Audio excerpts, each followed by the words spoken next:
하나님, 이 오후에 다시 한번 주님을 찬양하며 주의 말씀을 듣습니다.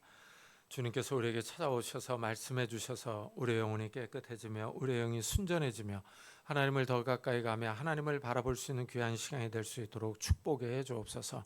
이 시간 성령 하나님께서 우리와 함께 하셔서 정말 우리 영혼들이 다시 한번 소성케 되는 놀라운 시간들이 될 수 있도록 축복해 주옵소서. 감사드리며 예수 그리스도의 이름으로 기도드리옵나이다. 아멘. 하나님의 말씀은 고린도후서 5장입니다.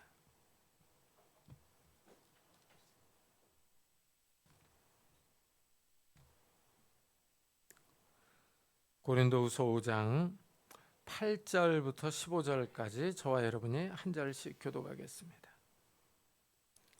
고린도후서 5장 8절부터 15절까지 한 절씩 교독하겠습니다. 고린도후서 5장 8절입니다. 우리가 담대하여 원하는 바는 차라리 몸을 떠나 주와 함께 있는 그것이라.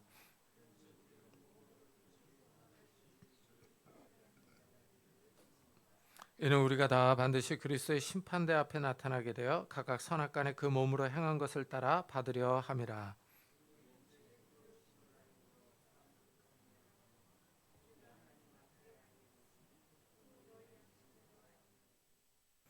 우리가 다시 너희에게 자천하는 것이 아니요 오직 우리로 말미암아 자랑할 기회를 너희에게 주어 마음으로 하지 않고 외모로 자랑하는 자들에게 대답하게 하려 하는 것이라.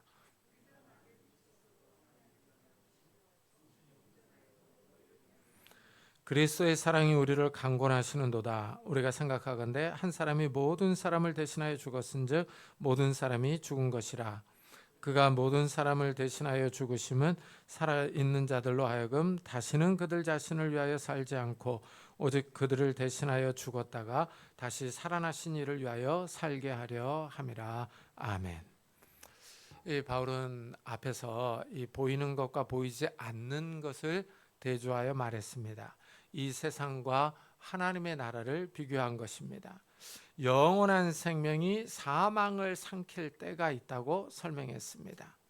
그 후에 바울이 이렇게 말합니다. 우리가 담대하여 원하는 바는 차라리 몸을 떠나 주와 함께 있는 그것이라 합니다. 이 말씀을 한번 잘 생각해 보십시오. 상당히 과격한 발언입니다. 몸을 떠나 주와 함께 있는 것이 더 좋다고 합니다. 쉽게 말하면 빨리 죽어서 하늘나라로 가고 싶다는 의미입니다. 이 세상을 떠나 주님이 계신 천국에 들어가고 싶다고 합니다. 바울이 담대하게 용기 있게 이런 말을 합니다. 참 일반적인 시각으로 보면은 미쳐도 단단히 미쳤습니다. 빨리 죽기를 바라기 때문입니다. 이 사람들은 다 죽음을 두려워하는데 이 바울은 빨리 죽기를 바라는 이런 말을 하거든요. 안 믿는 사람들이 볼 때는 정말 미쳤죠. 이 바울의 이 발언을 생각해 보면은 성도들은 죽음을 두려워하지 않습니다. 사람에게는 생존 본능이 있어서 살려고 노력합니다. 그런데 바울은 생명에 대한 집착이 그렇게 강하지가 않습니다. 빨리 죽어서 하늘나라로 가는 것이 더 좋다고 말합니다. 바울은 죽음의 고통보다 천국을 더 사모합니다. 사람이 죽을 때 두려움이 있습니다. 그러나 바울은 천국에 대한 이 갈망, 천국에 대한 동경이 더 큽니다. 이 바울의 경우를 보면은 성도들은 죽음보다는 천국에 가는 것을 더 중요하게 생각합니다. 성도들에게 죽음은 몸을 떠나 영원한 세계로 나아가는 관문입니다. 죽음이 정든 사람들과 헤어지게 하는 아픔이 있지만 이별과 헤어짐의 아픔보다는 천국의 즐거움과 기쁨이 더 큽니다. 성도들은 천국을 더 기다립니다. 세상 사람들은 이 성도들의 이런 태도를 이해할 수가 없을 겁니다. 바울은 담대하게 이런 말을 합니다. 믿음이 강한 사람입니다. 천국에 대한 확신이 확고합니다. 사실 일반 성도들은 바울처럼 그렇게 믿음이 강하지는 않습니다. 천국에 가고 싶다고 생각하지만 이 세상에서 삶을 다 마친 후에 가기를 원합니다. 이 세상에서 할 일을 다 마치고 이 세상의 즐거움도 다 즐긴 후에 천국에 들어가기를 원합니다. 일반 성도들은 그렇게 천국을 갈망하지만 바울과 같지는 않을 겁니다. 어떤 한 교회에서 부흥회를 개최했습니다. 부흥 강사가 와서 천국에 대해서 아주 재미있게 좋게 말합니다. 부흥사가 다들 천국에 가기를 소망하십니까? 하고 물으니까 성도들이 큰 소리로 아멘 하고 답변을 합니다. 그러자 부흥사가 한 깃털을 꺼내 들더니 공중으로 하고 날립니다. 그러면서 이 깃털이 떨어지는 사람은 천국에 갈 것이라고 말합니다. 그런데 그 깃털이 집회가 끝날 때까지 바닥에 떨어지지 않았습니다. 그 깃털이 가까이 오면 사람들이 하고 다 불었기 때문입니다. 참 이 예화가 얘기해 주는 게 뭡니까? 우리의 이중적인 모습을 보여줍니다. 천국에 가고 싶지만 당장은 아니라는 겁니다. 하지만 바울은 죽어서 천국에 가는 것이 더 낫다고 말합니다. 바울의 믿음이 확고합니다. 이 바울이 이렇게 담대하게 말하는 이유가 있습니다. 바울은 사실 천국에 다녀왔다고 합니다. 이 고린도후서 12장에 보면은 바울은 자신의 신비로운 경험을 이렇게 얘기를 합니다. 내가 그리스도 안에 있는 한 사람을 아노니 그는 14년 전에 셋째 하늘에 이끌려 간 자라. 그가 몸 안에 있었는지 몸 밖에 있었는지 나는 모르거니와 하나님은 아시느니라. 이 바울은 하늘에 다녀왔다고 말을 하고 있어요. 바울이 아주 신비로운 체험을 했습니다. 몸 안에 있었는지 몸 밖에 있었는지는 자신은 모른다고 합니다. 그렇지만 천국에 왔다고 얘기를 해요. 참 이 말을 들어보면 하나님의 능력이 신비롭습니다. 육신으로 바울이 천국에 갔는지 아닌지 잘 모르겠습니다. 그런데 이 천국에 갔다 왔다고 해요. 근데 이런 모습은 성경을 통해서도 나타납니다. 예수님이 베드로와 야고보와 요한과 함께 변화산에 올라가셔서 변화되실 때도 그랬습니다. 갑자기 제자들 앞에서 예수님이 변화되시는데 얼굴에 해같이 빛나고 옷이 빛과 같이 희어졌습니다. 근데 그때 이미 죽었던 이 모세와 엘리야가 나타나서 예수님과 함께 대화를 나눴습니다. 이런 광경을 제자들이 봤습니다. 이 모세는 죽었었던 사람이죠. 엘리야는 살아서 하늘로 승천했던 사람입니다. 그런데 이 둘이 갑자기 나타나서 예수님과 함께 대화를 했어요. 우리의 이성으로 이해할 수 없는 일입니다. 이 땅의 질서를 초월하는 사건이죠. 이 바울이 하늘로 올라간 사건이나 모세와 엘리야가 나타나서 예수님과 대화를 나눈 사건은 정말 우리의 지혜로 설명하기가 힘듭니다. 인간의 능력과 이성을 뛰어넘는 신비로운 일입니다. 바울이 천국에 다녀왔기 때문에 확신이 있는 거예요. 몸을 떠나 주님과 함께 있는 것이 더 좋다고 말합니다. 그러나 사람들은 이 개똥밭에 굴러도 이승이 낫다 하고 말합니다. 아무리 천하고 고생스럽게 살더라도 죽는 것보다 사는 것이 더 낫다는 의미입니다. 사람들은 이렇게 이 땅에서 더 오래 살기를 원합니다. 하지만 바울은 이 세상보다는 하늘나라가 낫다고 말합니다. 너무 대조되는 이 모습입니다. 세상 사람들의 생각과 성도들의 생각이 큰 차이가 납니다. 이래서 사도 바울은 그런즉 우리는 몸으로 있든지 떠나든지 주를 기쁘게 하는 자가 되기를 힘쓰노라 하고 말합니다.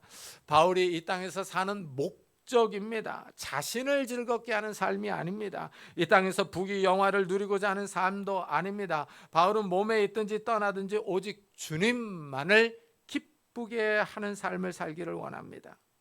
주님을 기쁘게 하는 삶이 성도들의 삶의 목적이자 목표입니다. 이래서 웨스트민스터 소요리 문답의 첫 번째 질문은 사람의 제일 되는 목적은 무엇인가입니다. 이 질문에 대한 대답은 사람의 제일 되는 목적은 하나님을 영화롭게 하는 것과 영원토록 그를 즐거워하는 것입니다 하는 겁니다. 이 성도들의 삶의 우선순위요. 이 삶의 우선순위가 예수님입니다. 예수님을 기쁘게 하는 삶을 살아야 합니다. 왜냐하면 예수님이 우리를 죄와 사망과 심판으로부터 구원하셔서 영원한 생명을 주셨기 때문입니다. 죄로 인하여 영원한 저주와 심판을 당해야 할 우리를 하나님이 구원해 주셨습니다. 하나님이 우리에게 영원한 집을 주셨습니다. 생명의 옷을 입게 해주셨습니다. 이래서 우리의 삶은 나 자신이 아니라 하나님 중심입니다. 하나님을 영화롭게 하며 하나님을 기뻐하는 삶을 사는 것입니다. 사도 바울은 우리에게 하나님을 기쁘시게 하는 삶을 살라 하고 권면합니다. 이 하나님을 기쁘시게 하는 삶이요. 이 하나님을 기쁘시게 하려면은 이 믿음이 있어야죠. 히브리서 기자는 믿음이 없이는 하나님을 기쁘시게 하지 못하나니 하나님께 나아가는 자는 반드시 그가 계신 것과 또한 그가 자기를 찾는 자들에게 상 주시는 이심을 믿어야 할지니라 하고 말합니다. 이 하나님을 기쁘시게 하는 방법은 믿음입니다. 믿음으로 하나님을 섬기는 거죠. 믿음으로 하나님께 나아가는 겁니다. 이것의 구체적인 실천 방법이요. 이 믿음을 표현하는 방법이 바로 하나님께 예배드리는 거죠. 하나님은 신령과 진정으로 예배드리는 자를 찾고 계신다고 합니다. 하나님의 살아계신과 전능하심을 믿고 나와 예배드리며 기도하는 자를 기뻐하십니다. 참 이것을 보면 하나님이 우리에게 원하는 것은 큰 게 아니죠. 하나님을 인정하고 믿고 나와서 예배드리는 것을 기뻐하신다고 하죠. 근데 사실 이 코로나 바이러스가 발생한 이후로 이 성도들의 삶이 많이 망가졌습니다. 예배를 등한시하며 게을리합니다.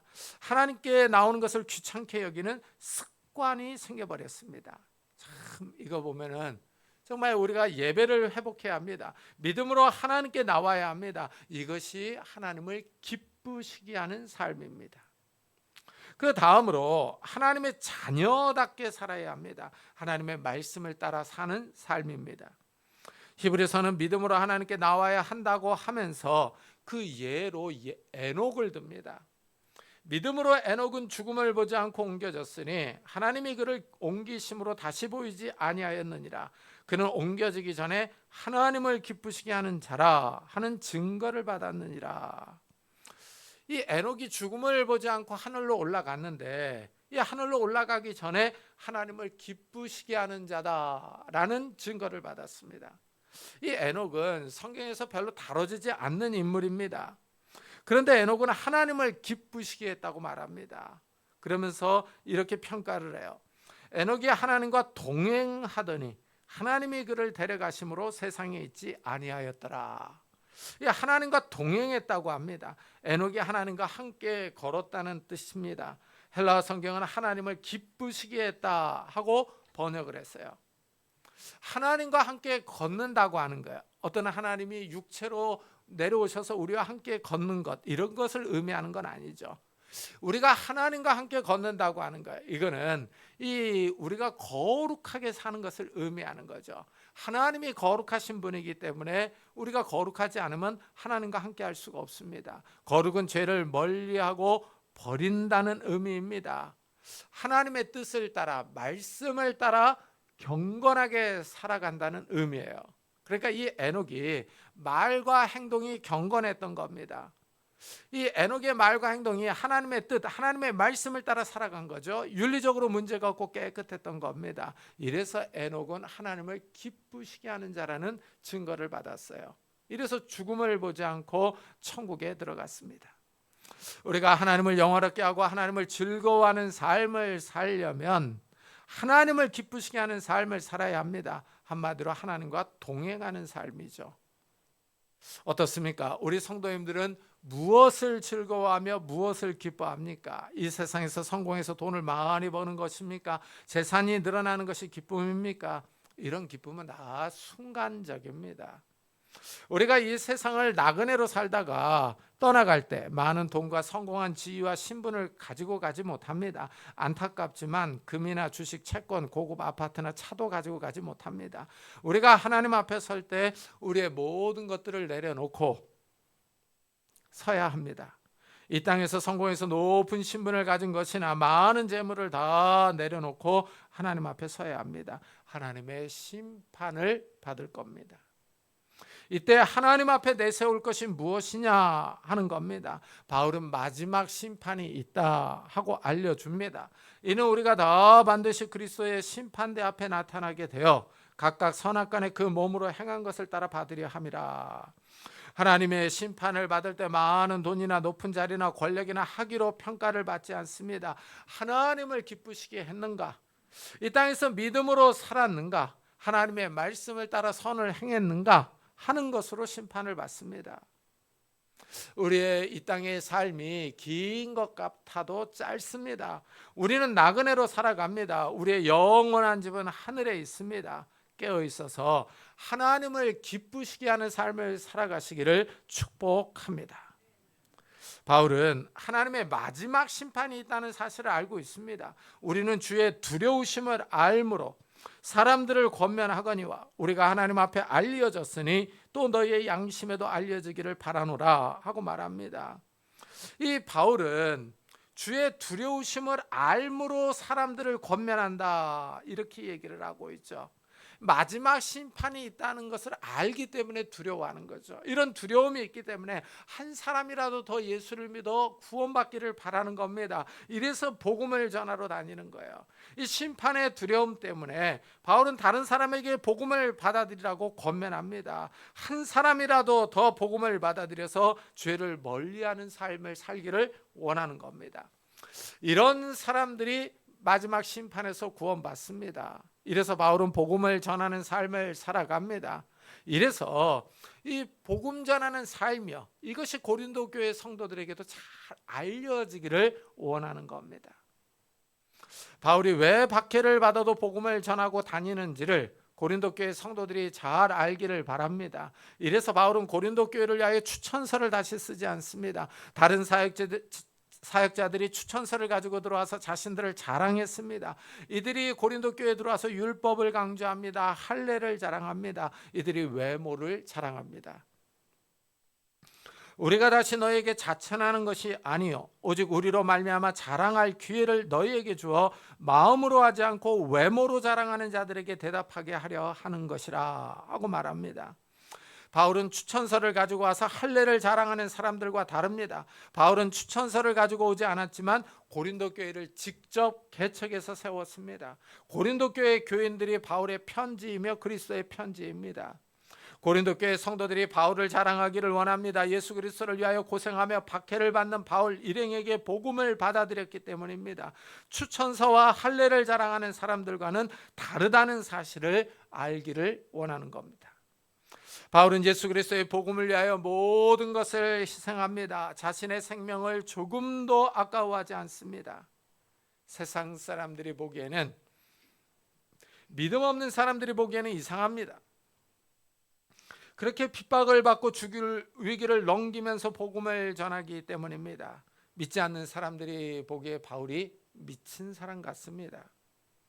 바울도 세상 사람들의 시선을 잘 알고 있습니다. 이래서 이렇게 말합니다. 우리가 만일 미쳤어도 하나님을 위한 것이요 정신이 온전하여도 너희를 위한 것이니 하고 말하고 있습니다. 이 말을 한번 잘 생각을 해보십시오. 우리가 만일 미쳤어도 하나님을 위한 것이다 그러죠. 이 바울은 하나님을 위하여 미쳤다고 말하는 겁니다. 실제 바울은 이런 소리를 듣고 다녔습니다. 복음을 전하면서요. 바울이 이제 예루살렘에서 붙잡혔어요. 유대인들이 바울을 고소합니다. 바울이 로마 황제 가이사 앞에 재판을 받기를 원합니다. 이래서 이제 베스도 총독이 바울을 로마 황제에게 보내기 위해서 먼저 이제 죄목을 정하려고, 어떤 죄를 지었는지를 알아보려고 아그리빠 왕 앞에 세웁니다. 아그리빠 왕이 바울에게 자신을 변호할 기회를 줍니다. 바울이 다메섹 도상에서 어떻게 부활하신 예수님을 만났는지를 말합니다. 예수님이 죽었다가 다시 살아나셨다, 나에게 나타나셨다라고 주장을 합니다. 그러자 이 말을 들은 베스도 총독이 바울아, 내가 미쳤도다, 내 많은 학문이 너를 미치게 한다 하고 말합니다. 베스도 총독은 죽은 사람이 다시 살아났다는 바울의 말을 미친 사람의 소리라고 평가합니다. 바울은 이미 미쳤다는 소리를 듣고 다녔습니다. 이 미쳤다는 말을 듣는 것이 이상하지 않습니다. 바울은 자신이 미쳤어도 하나님을 위한 것이다 하고 말합니다. 하나님의 일을 하고 있다는 의미입니다. 하나님의 구원 계획을 선포하고 다닌다는 뜻입니다. 바울이 이렇게 미쳤다는 소리를 들으면서 복음을 전하는 이유가 있습니다. 그리스도의 사랑 때문입니다. 그리스도의 사랑이 우리를 강권하시는도다. 우리가 생각하건대 한 사람이 모든 사람을 대신하여 죽었은즉 모든 사람이 죽은 것이라. 바울은 그리스도의 사랑이 강권한다고 합니다. 그리스도의 사랑이 그에게 복음을 전하도록 재촉합니다. 바울을 밀어내고 있습니다. 믿지 않는 사람들에게 복음을 말하라고 재촉하는 겁니다. 그리스도의 사랑이 바울을 통제하며 구속하고 있습니다. 복음을 전하도록 강제로 밀어내고 있습니다. 바울은 그리스도의 사랑을 받은 사람입니다. 바울은 예수를 부인했습니다. 교회를 핍박하며 성도들을 때리고 감옥에 가뒀습니다. 예수님은 이렇게 반역하고 불순종한 바울에게 찾아오셨습니다. 그를 구원해 주시고 복음 사역자로 삼으셨습니다. 바울은 이런 그리스도의 사랑을 경험했습니다. 그 사랑이 바울을 강제로 밀어내고 있습니다. 이 그리스도의 사랑이요, 바울만 받은 것이 아니라 우리 역시 그리스도의 사랑을 받았습니다. 세상과 죄로 향하던 우리에게 찾아오셨습니다. 그리스도의 사랑이 우리를 이곳까지 이끌었습니다. 우리 역시 그리스도의 사랑을 받은 자로서 주를 위하여 살아야 합니다. 주를 기쁘시게 하는 사람이 되어야 합니다. 아직도 예수 믿지 않는 사람들에게 복음을 전하며 그들을 위해서 기도해야 합니다. 우리는 예수를 위하여 살아야 할 사람들입니다. 우리가 일하고 돈을 버는 목적도 예수 그리스도를 위한 것입니다. 우리는 하나님의 백성이며 하나님의 자녀입니다. 우리에게는 하나님 나라의 영원한 집이 기다리고 있습니다. 이 세상에서 미쳤다는 소리를 듣는 것을 두려워하는 사람들이 아닙니다. 죽음을 두려워하는 사람들이 아닙니다. 우리는 하나님을 위한 것이라는 것을 기억하면서 살아야 합니다. 우리가 하나님을 위한 것입니다. 하나님을 위해서 살아야 하는 존재들입니다. 하나님을 위해서 살아야 할 하나님의 소유들입니다. 정말 이 하나님을 기쁘시게 하는 삶을 살아가시기를 예수 그리스도의 이름으로 축복합니다.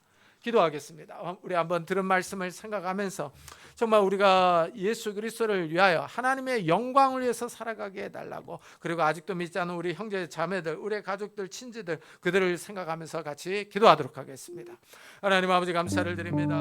이후에 다시 한번 우리가 하나님의 말씀을 듣고 다시 하나님 앞에 엎드려 기도합니다. 하나님 우리를 구원해 주시니 감사합니다. 우리를 하나님을 위한 것으로 불러주심을 감사합니다. 하나님 우리가 세상과 죄를 향하여 나아갔었습니다. 그러나 주님께서 우리를 부르시고 우리를 구원해 주시고 우리의 죄들을 용서하시며 우리에게 영원한 생명을 주셨습니다. 하나님 아버지 우리가 이 영원한 생명을 받은 사람으로서 깨어있기를 원합니다. 기도하기를 원합니다. 하나님 아버지 아직도 믿지 않는 우리 형제자매들을 위하여 기도합니다. 그들의 마음의 문들을 열어주시기를 원합니다.